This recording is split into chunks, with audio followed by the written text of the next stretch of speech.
Okay, so this is a tough one, and it's one of those ones you got to watch. You've heard it so many times. You say, you know, you kind of, yeah, that's that famous saying of Jesus, and so you got to keep coming back to it because it's kind of the nitty gritty of what it means to follow Jesus.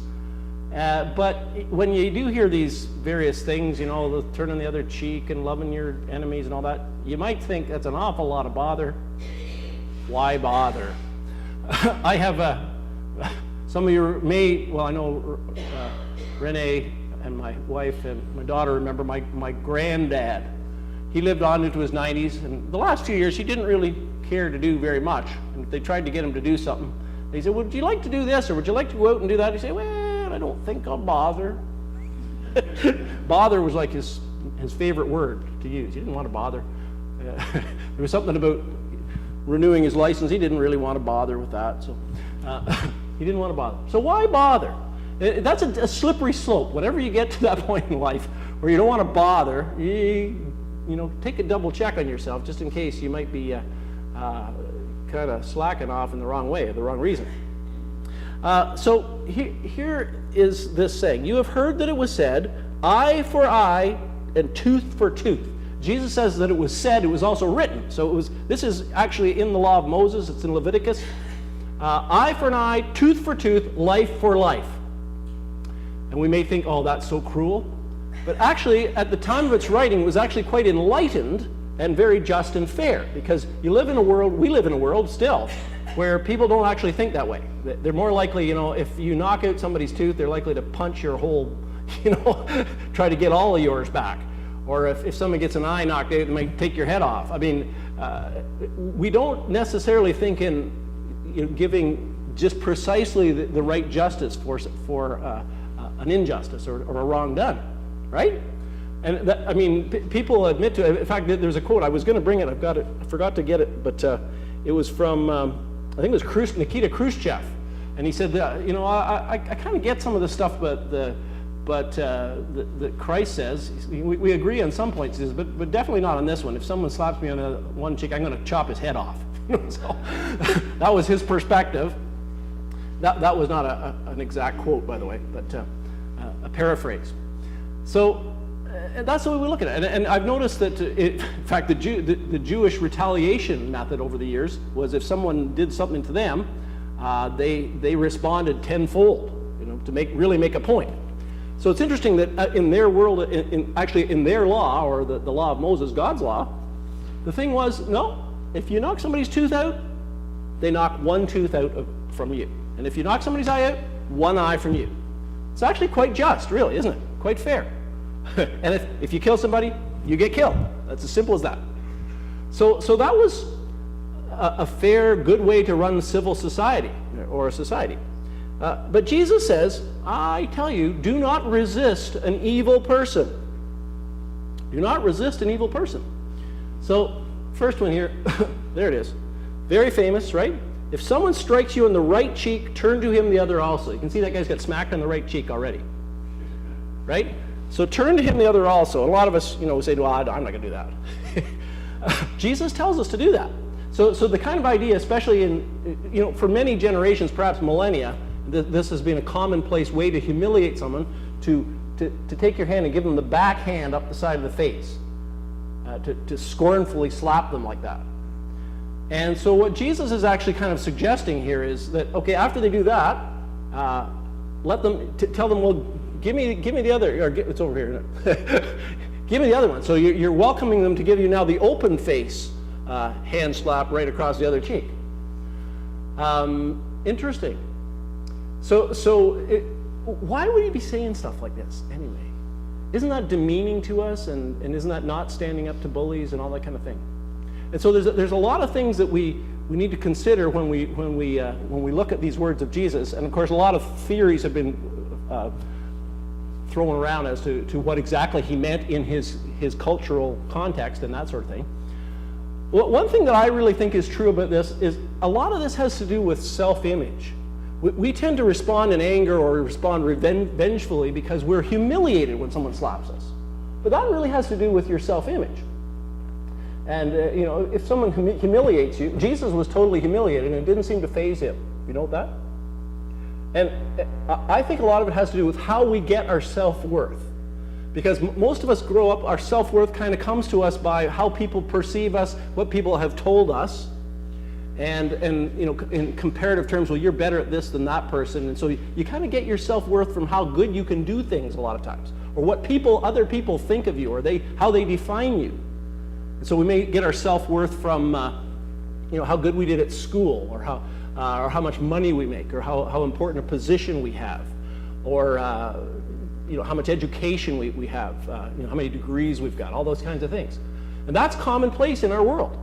And so we have a lot of pride and self-worth out of the things that we do. Now that is not the gospel truth. So the gospel truth, if it starts to sink into our hearts and lives, is other than this. It says that every one of us, and I talked about this last week, is precious in the sight of God. Your value does not come from without, it comes from God within you. Not from what other people think of you, or how much you've accomplished or not accomplished. Irrelevant. It's entirely what the perception of God is and how He defines you. And He defines you as super valuable to Him.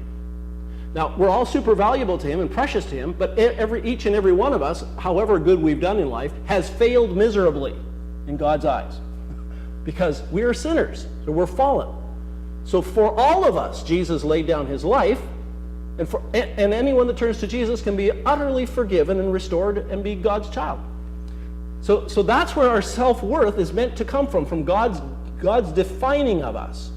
He says, you I love, you I forgive, you are precious to me, doesn't matter what you've done. I mean, if you screw up, I'd like you to repent, but nevertheless, I love you unconditionally. And that's where your self-worth comes from. And if it's from that, there's a strength within that can withstand this kind of stuff. When people come and slap us and humiliate us and put us down, it doesn't really matter what they think of me. Because my self-worth, my definition of who I am comes from God Himself through His Word, by the Spirit of God. Well, that makes some sense to you. But I think that's behind the ability to be able to do this. Christ Himself knew this stuff. When He walked to the cross, He was humiliated, He was slapped, He was tortured, and He was crucified. And at the end of the day, He said, Father, forgive them, for they don't know what they're doing. Amazing. So we need some of that in us. So the next thing, that's what is that? If someone wants to sue you and take your tunic, let him have your cloak as well. So that's someone letting them have their cloak as well. I was a little weak on finding a good picture for part of the inside meaning here, possibly, I mean, all these theories, right? So someone wants your tunic or your main garment, but all the Jews of Jesus' day would carry a cloak with them, and that was a very important garment. If it got cold at night, that's what you wrap yourself up in. It's basically your bedding, your blanket for the night. So they actually have a law. If you go back into the laws of Moses once again, which is probably Jesus is referring to, because a whole lot of this sermon is all referent back to Moses' law, the law of Sinai, whatever it is, the Sinai law. That, you know, if you gave someone, you borrowed something from someone, you could give them something back as surety. Like, you know how when you go to rent a car or something, they'll sometimes make you leave them your credit card or something like that as a surety. A guarantee that you're going to come back and finish paying, or you're going to pay back the thing. Well, you could give them your cloak as surety, but if you did that, they were obliged by the law of Moses to give you back that cloak for your evening sleeping. So you had to give it back in the evening, and then I guess the guy could bring it again the next day. But it had to come back to you every day, because you should never deprive someone of their cloak. And so Jesus is possibly saying here, you know, give them your cloak to shame them. Say, well, fine. If you want my coat, take my cloak as well. And they would say, oh, I'm not supposed to do that, really. You're not supposed to have that. So that might be there. Probably is. Next one, and so there's when people are abusing us, it's a way of kind of almost throwing it back on them. If someone forces you to go 1 mile, go with him 2 miles. I got a Roman centurion's helmet here, because this probably, most of the commentators, even some of the translations translate this as if a soldier.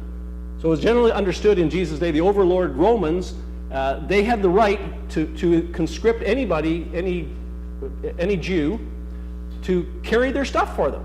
Could say, hey, here's my big pack, here's all my stuff, you got to carry it for me. And they were forced to do it because they were the underlings. And it's very, again, humiliating.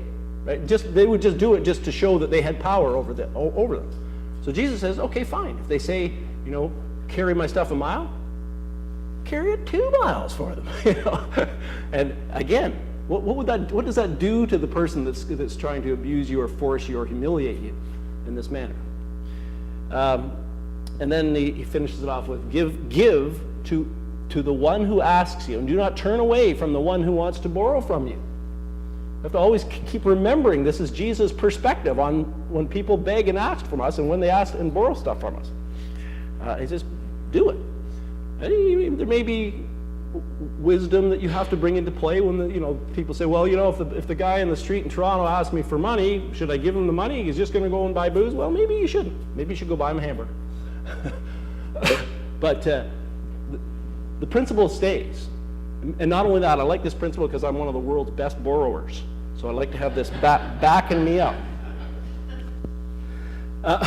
Okay, so that's this first tough spot. The second section, in my Bible, it's got love your enemies. So you have heard that it was said, love your neighbor and hate your enemy.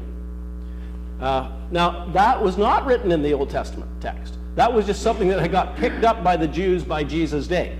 That was a common saying that was said. It was kind of like the oral law, but it was not part of the law of Moses. Love. It does say love your neighbor. It does not say hate your enemy. But they'd kind of taken it upon themselves because they had a kind of a defensive posture in the world, because the Jews had been oppressed by many nations for a long, long time. So they said the best thing here is love your neighbor, keep those close to you that that are in your neighborhood. Your neighbor being like your family and a few other close cohorts, and hate your enemy. Hate your enemy. It's interesting, you see, that Jesus says then, but I tell you, love your enemies and pray for those who persecute you. Love your enemies. It's great theory, isn't it? Great ideology. Not so easy to pull off in real life.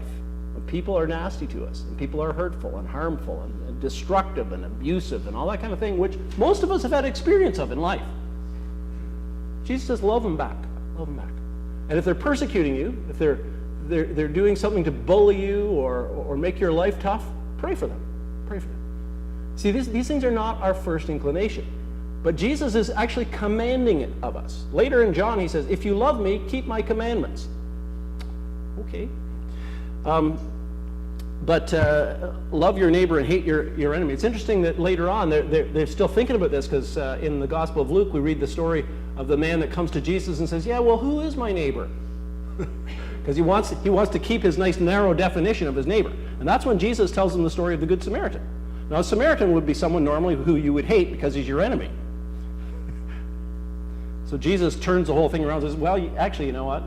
Who is the real neighbor here? And the Samaritan is actually more the neighbor who's loving the Jewish guy. So, interesting. So motivation. Why bother? And I took this next batch of things from Alice McKenzie there, and I thought they were pretty interesting. So is this our motivation for loving our enemies? Tell me that I need to love my enemies because hatred and negativity is bad for my mental and physical health. I mean, you could end up like this guy. He's in a straitjacket, by the way, in the loony bin somewhere. So if you want to prevent that, you're better off not to be hating your enemies. Okay? Does that make sense? I mean, there's actually a lot of truth to this. A lot of truth to this. Okay, what other motivations might we think of? Tell me I need to love my enemies because spending energy hating them gives them power over me. Apparently that's a real thing. So this guy, he's hating the other guy, and the other guy, next one, see, he's just getting more power from that. See how smug he is? Isn't that clever? I know. He's just, or next one. How about this? Tell me I need to love my enemies because it proves who is the better person. See, you're better than them, right? The kid, he's better. Or, how about this? Tell me to love my enemies because God will reward me for being the better person. So, you got the carrots out there in front of us.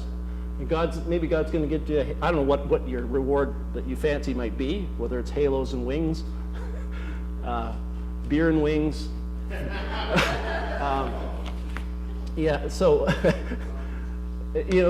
Gold, silver, metals, those kinds of things.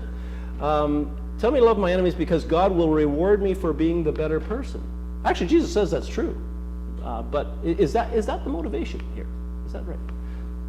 Or the last one of this kind, tell me to love my enemies because, as Paul points out, this is Alice's writing, in one of my favorite texts on this subject, Romans 12:20, being kind to my enemies is a way to heap burning coals on their heads. And wouldn't that be great? Heaping coals on somebody's head. So what is Jesus getting at here? Next one, none of the above. That's really not the motivation that Jesus is setting forth for us here. Rather, that you may be children of your Father in heaven. That's all he says pretty much. He says, do all this kind of stuff, loving your neighbor and turning the other cheek and all this heavy, heavy stuff. Why? So that you may be the children of your Father in heaven. That's his whole thing, his whole shtick. He's after us becoming like God, becoming like our Father. And that's his end that he has in view with all this. Which means, of course, this is the way God is. This is like father, like son, if you will. That's his. That's what he's going for here.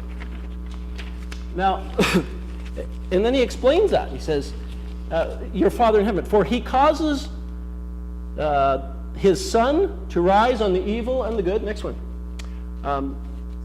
So you may recognize that city. It's Toronto. It's full of the evil and the good. And that's the sun rising over it. Happens every day. Wow. And then the next one, and sends rain on the righteous and on the unrighteous. It's true, isn't it?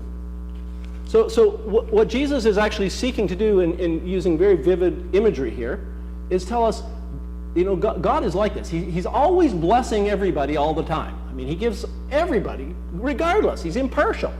He gives people a real wonderful break. He feeds us. He puts us in families. He gives us children. He provides for our needs daily. He lets people win gold, silver, and bronze medals. And all these blessings that flow upon us, and people have happy, entertained, full lives, and yet tons and tons of them have no use for him whatsoever. They don't give him the time of day. In fact, a lot of them are antagonistic, and they're shaking their fist at him. If there was a God, he would never let this happen, right? And on it goes. And people are cynical and skeptical and not particularly thankful that everything that they have and everything that they are and that they can do is his gift to them. And God just takes it on the cheek all the time. Year after year, century after century. Talk about patience and meekness and humility and humiliation and love. So he's saying that's what God the Father is like. Jesus is telling us. He makes his sun to rise on the evil and the good. He makes his rain to fall on the just and the unjust. You guys, I want you to be like that too. Interesting. Little Charlie Brown. So you got Charlie Brown and Linus, right? They're heading to school, I guess. Linus got a book. And Charlie liked to kind of philosophize and theologize a little bit, if you ever noticed that. Charlie says, the rain falls on the just and on the unjust. Linus, he's thinking about that a little bit, because he's a bit philosophical himself. That's a good system. Yeah, I thought it was cute. So God's got a good system there. He makes his rain to fall on the just and on the unjust. So I think I've made the point of what Jesus is after and what he's set before us and why. But I think we have to keep going back to the point that you and I are not of ourselves capable of doing that. It's because God is at work forming us into his children. And I got a couple of scriptures that just to back that up. This is from Romans 8:28 and 29. Now, some of us that have been Christians for a long time have quoted Romans 8:28 a lot. All things work together for good for those who love God and are called according to his purpose. You ever heard that one? Yeah. But we don't as often quote the verse following it along with it, which is actually, and they're part and parcel. They go together. And in fact, the second verse or second sentence starts with for. So he says, and we know that in all things God works for the good of those who love him, who have been called according to his purpose. For those God foreknew, he also predestined to be conformed to the image of his Son, that he might be the firstborn among many brothers and sisters, among many kids in a really, really big family. Okay? So this is Paul's saying the same thing Jesus is saying, really. He's saying God has got a plan to make us like Jesus, his Son, so that we can be part of God's family too, and be in that likeness. We're going to be conformed to the image of his Son. This is God's promise and God's decree of what he's about in the world and in our lives. And this is more what's going on in the world than anything else that you read in the news. God is forming children, and they are us. For those God foreknew, he also predestined to be conformed to the image of his Son, that he might be the firstborn. And Jesus is always going to be the preeminent of these kids. And then kind of correspondingly, 1 John, just putting the same thing in a different way. See what great love the Father has lavished on us, that we should be called children of God. And that is what we are. The reason the world does not know us is that it did not know him. Dear friends, now we are children of God, and what we will be has not yet been made known. But we know that when Christ appears, we shall be like him, for we shall see him as he is. We shall be like him, for we shall see him as he is. All who have this hope in him purify themselves just as he is pure. So, this is the dynamic of Christian growth. It's actually God's work changing us to be Christ-like, eventually, when he appears, we will be like him, for we will see him as he is. The more we see him, the more we become like him. And when we see him, the more fully we see him, the more fully we'll be like him. So that's the dynamic by which Christian growth happens. As we gaze and learn of Jesus Christ, when we actually know what he's like, it just internally somehow changes us. It's a mystery, but it's true. It's real. Paul elsewhere says, we all, beholding as in a glass the likeness of the Lord, as in a mirror, are changed into his likeness from glory to glory. All who have this hope in him purify themselves just as he is pure. So when we have this hope that we will be changed, that we will be transformed, that we will be conformed to his image, and we're purifying ourselves. See, he's actually purifying us just as he is pure. So the mysteries of God. And that's why this isn't foreign to us. The turning the other cheek and the loving our enemies. It is in our nature now, because Christ is, his nature is who we are. So why bother? Well, because I'm a child of God. I'm a child of God. Shall we pray?